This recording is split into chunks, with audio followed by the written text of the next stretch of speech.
Hello, this is HK Laser Training Center. In this time, we will learn how to check and change fuse in TAMA Dust Collector when DC is not working by fuse damage. After turning main switch on, two LED lamps, power and rotation OK, should be on. But if both are off, then main fuse must be checked. To check this, turn off main switch and open the control panel to locate fuse box. After that, remove fuse by hand after pull fuse box out.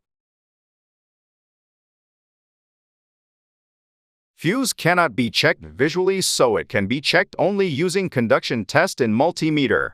Use multimeter and check conduction of both sides of fuse.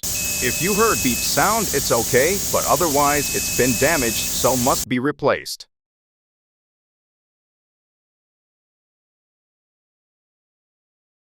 When replacing fuse, check its capacity and replace same one as before. Check all fuse in it and replace all in same way, then turn main switch on and it's done. What are you think? Can you do it yourself? Until now, I've been explained how to change TAMA DC fuse. From now on, we will keep producing videos for maintaining our machine well. Thank you.